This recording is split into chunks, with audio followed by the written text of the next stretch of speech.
Estamos de vuelta en Punto y Contrapunto. Dice el presidente que el petróleo es un gran negocio y que si Pemex está tan endeudado es por el abandono y por el mal manejo que se hizo de la paraestatal durante el periodo neoliberal. Al presidente López Obrador se le olvida la tendencia hacia el uso de energías limpias frente a los efectos del calentamiento global, o hay que ser pragmáticos de aprovechar el petróleo mexicano sin importar el impacto en el medio ambiente. Veamos el contexto. El gobierno de Andrés Manuel López Obrador sigue apostando por las energías no renovables, además de haber anunciado que Pemex y la Secretaría de Energía construirán la nueva refinería en Dos Bocas, Tabasco. El mandatario anunció la renegociación de un crédito que solo se usará si es necesario. HSBC, JP Morgan y Mizuho Security firmaron con el gobierno mexicano el refinanciamiento de 2.500 millones de dólares de deuda, más la renovación de 2 líneas de crédito revolventes hasta por 5.500 millones de dólares. Este es un fondo que se va a utilizar si es necesario, por si las moscas. López Obrador explicó que este fondo se renegoció para ampliar su plazo de 3 a 5 años y reducir los intereses, pero que no significa la contratación de nueva deuda pública. Añadió que esto demuestra la confianza que hay en México y en su gobierno. Este lunes reiteró su decisión de respaldar a Pemex porque la empresa obtiene muchas utilidades, pero estuvo mal administrada. El petróleo siempre es negocio. Extraer un barril de petróleo cuesta alrededor de $10 y se vende en $60. La semana pasada López Obrador anunció que en 3 años y con un presupuesto de 8,000 millones de dólares, Pemex y la Secretaría de Energía construirán la refinería de Dos Bocas. Ninguna de las 4 empresas invitadas a participar en la construcción cumplieron con los criterios establecidos por el gobierno federal: que se termine en 3 años, que el presupuesto no supere el presupuesto establecido y que se cumpla con los estándares internacionales de calidad y eficiencia energéticas. López Obrador informó que la secretaria Rocío Nale, quien encabeza la obra, sí cumplirá estas condiciones y que ya se conforma al equipo encargado para el desarrollo del proyecto, que iniciará el 2 de junio y generará 100,000 empleos. Punto y contrapunto. Bueno, segundo tema a discutir esta noche: cómo se volvió loca ayer la reina Khaleesi en Game of Thrones, querida. No, no es cierto, evidentemente vamos a hablar de Pemex. No se volvió loca. Vamos a hablar de Pemex y del fuego que vemos ahí, una siderúrgica. ¿Qué está pasando con ese tema? Evidentemente renegociaron un adeudo, que parece ser, por ahí ve el timeline de Jorge Andrés Castañeda, criticando un poco esta medida, pero también evidentemente, y aquí en la mesa hemos criticado cómo la 4T parece no tener conciencia ambiental, seguir apostando por energías que son no renovables, seguir apostando por la construcción de una siderúrgica, que ahora va a ser Pemex, que no tiene experiencia previa en esto. ¿Cómo lo ves tú? Yo creo que había una serie de elementos que hacían que los inversionistas extranjeros pues empezaran a no tener confianza en el dinero que le estaban metiendo a nuestro país, que finalmente se sostienen bonos de Pemex. Ya eran una serie de decisiones que tenían a Pemex en una situación muy endeble, que se suma entonces a la decisión de construir ellos la refinería, que ya dijeron estas 4 mega empresas que son las expertas en el mundo, que no se puede construir en ese tiempo y con ese presupuesto. Creo que la decisión del presidente López Obrador de conseguir este crédito es más que un ingreso de recursos para Pemex. Es una carta de confianza que le dan 4 bancos para mostrarle al mundo que Pemex sí tiene con qué pagar, ¿no? Finalmente es una forma de pues generar confianza en un momento en el que Pemex está en una situación endeble. Y lo pienso porque no piden el crédito para nada en específico, ¿no? López Obrador dice, lo pedimos por si acaso, ¿no? Por si se necesita para algo. No dice lo pedimos para invertir en producción y exploración, que era lo que tal vez muchos inversionistas esperarían, pero tampoco dice lo pedimos para construir la refinería o la pedimos para pagar otros pasivos que se vencían a más corto plazo. Es decir, no da una explicación clara de por qué se pidió. Nada más dice, son estas empresas de renombre que todo el mundo conoce y lo vamos a tener guardado por si se necesita. A ver, y eso es positivo porque entonces quiere decir que México tiene un buen nombre entre instituciones crediticias globales, pero negativo porque entonces ¿para qué es? Yo creo que en el fondo no resuelve mucho.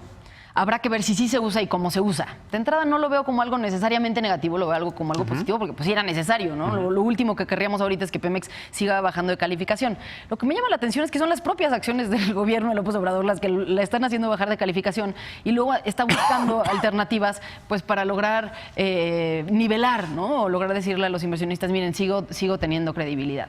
No veo aquí realmente como un objetivo muy claro. Me llama la atención, lo comentábamos, el rol de Marcelo Ebrard, del secretario de Relaciones Exteriores en esta negociación, que un poco parece que él fue quien llevó a cabo esta renegociación, que es quien lo anuncia junto con el presidente, y ya después Ursúa habla de la reducción de carga fiscal para Pemex. Pero en esta en concreto parece ser que es Marcelo Ebrard el que la trae, pero también fue Marcelo Ebrard el que fue a comprar pipas a Estados Unidos y también es Marcelo Ebrard el que anda pues en las principales discusiones que está teniendo nuestro presidente. Creo que está teniendo un rol preponderante en muchos temas que van más allá de su propia secretaría.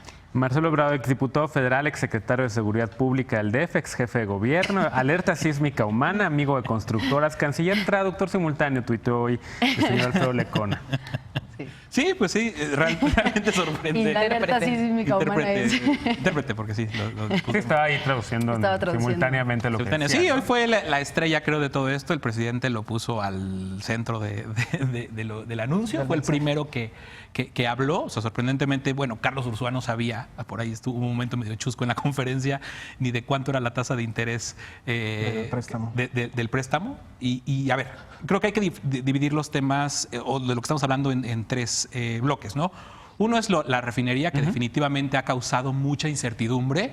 Hay por ahí una columna de Carlos Mota de la semana pasada, justo el día del anuncio, donde decía, esta noche probablemente Andrés Manuel López Obrador va a cancelar el proyecto de la refinería con el visto bueno del gabinete económico. O sea, es como un respiro, porque sí se veía muy complicado. Vimos que la decisión fue al final declararla desierta y decir nosotros podemos, cuando finalmente en 40 años en este país no se ha construido una refinería. No quiere decir que necesariamente sea algo malo, pero ciertamente hay incertidumbre porque no sabemos cuál va a construir refinerías a la luz de las nuevas tecnologías. Pero ya le bajaron el alcance al proyecto también, ¿no? Ya dijeron que va a 2 fases, que va a ser una chiquita, que va a producir mucho menos de la mitad de la meta original. Pero sigue causando la misma... No, totalmente. O sea, te estoy dando la razón. ¿No? Lo único que estoy diciendo es, o sea, frente a un concurso declarado desierto, donde claramente se están dando cuenta que la meta es incumplible, que eso va a destruir valor a Pemex más que crearle valor a Pemex, entonces bajan la escala del proyecto para poder moderar esa incertidumbre. Y ahí, bueno,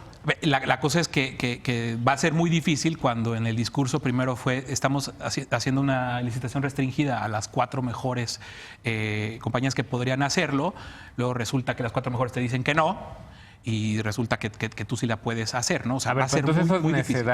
Es necedad. Es necedad del presidente. No necesariamente quiere decir que esté mal. También lo decía Carlos Mota con Carmen Aristegui la semana pasada.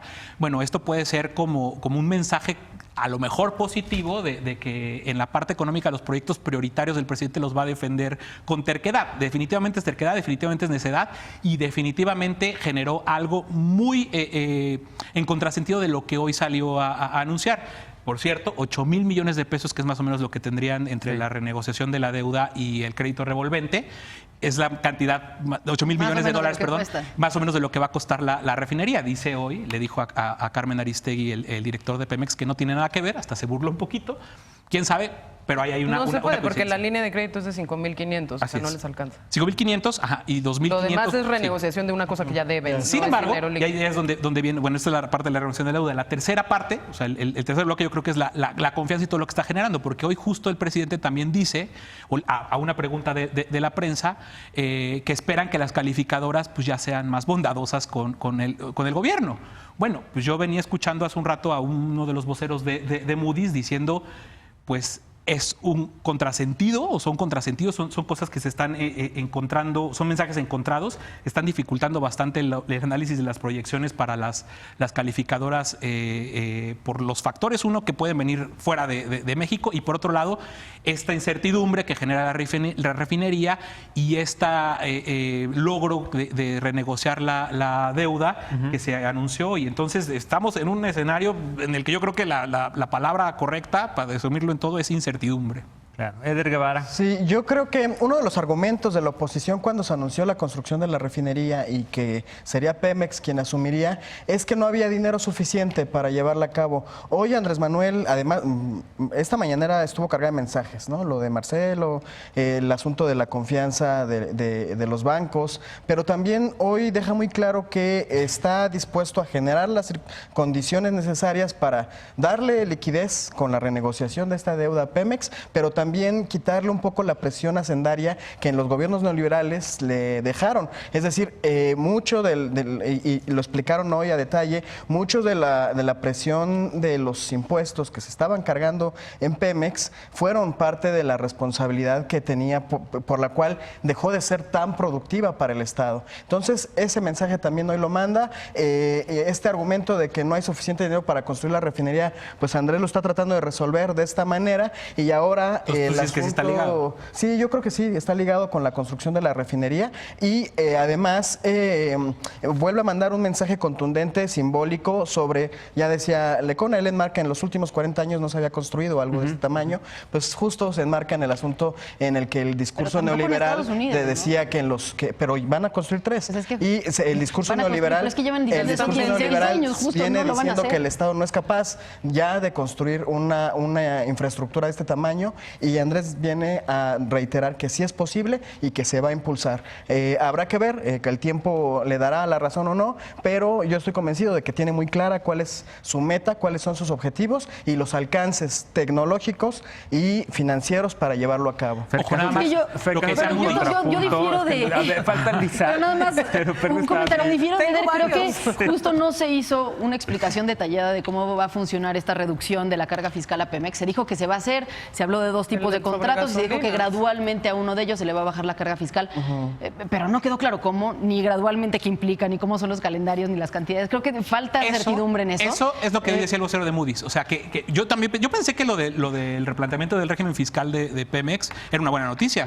Pues no, hace un rato el vocero de Moody's dijo, dice, bueno, pues es que fue un anuncio en la conferencia mañanera, falta un plan, ¿no? No, falta fue un decreto firmado. Pero falta el préstamo. Sí, pero bueno, y en el caso de la reducción, falta ver calendarios, plazos, cantidades, exactamente cómo va a funcionar esta Yo creo que es el elemento, porque creo que todo en general por fin se presentó ya como con un resultado concreto, y ahorita esto ya Lisa, la parte de Lisa ya también está. Quiere entrar. Es que yo tengo muchísima... ¿Cómo decirlo? No, yo no tengo tanta confianza en que el anuncio de hoy haya generado confianza. Y la razón por la cual no la tengo es porque es un acuerdo en el cual ninguna parte está incrementando su nivel de riesgo. Es decir, es un crédito sindicado. ¿Eso qué significa? Que son varias organizaciones financieras las cuales están repartiendo los montos a una tasa de rendimiento que les es bastante cómoda, en donde el gobierno lo que hace es tener sí el beneficio de una tasa de interés menor que otros instrumentos financieros, ante la imposibilidad absoluta de emitir cualquier bono de deuda por la incertidumbre del gobierno. Es que no tiene de otra. Y a las empresas les funciona un rendimiento del 4.85 porque de todas maneras va a ser de las inversiones que hagan en este país que menor volatilidad van a tener y que menor riesgo van a tener.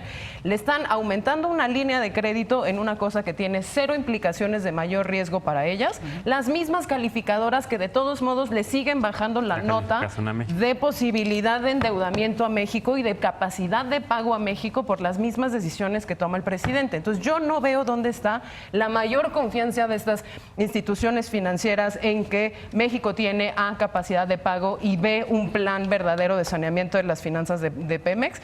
Y la otra cosa es que tampoco tengo necesariamente muchísima confianza en que la disminución de la carga tributaria de Pemex, si no se acompaña de una reforma fiscal seria, que no sea regresiva, sino que sea progresiva, es decir, no solo para Pemex, que tenga capacidad redistributiva también, y no se aumenta la capacidad del Estado mexicano de recaudar impuestos por otra vía que no sean los impuestos directos como el IVA, sino que realmente la gente esté pagando ISR, que realmente los empresarios estén pagando lo que se tiene que pagar. No vamos a tener ni un Pemex con finanzas, una situación financiera sana, ni tampoco vamos a tener la capacidad de que el Estado vea aumentada su liquidez, porque la otra cosa que se anunció con bombo y platillo de hoy era la disminución efectiva en 18,000 millones de pesos de la deuda total de Pemex y el incremento en su capacidad, en su productividad, ¿no? Había todo un tema de menos 18,000 más 33 punto no sé cuánto por ciento.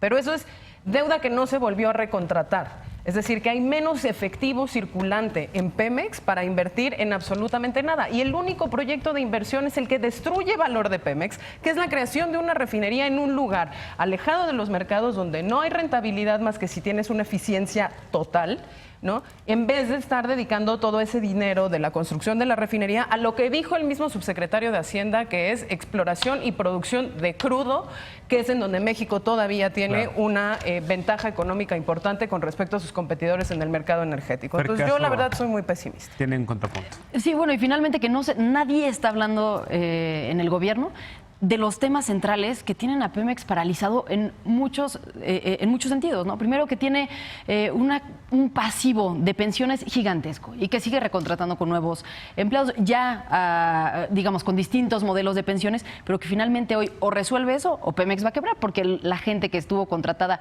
hasta hace 10 años está contratada con el modelo anterior y van a seguir generando y generando pensiones durante los próximos años. Que tiene más médicos que los que tiene el ejército, es decir, es el tercer sistema de médicos y enfermeras más grande de este país, tiene alrededor de 15,000 médicos, enfermeras, personal médico.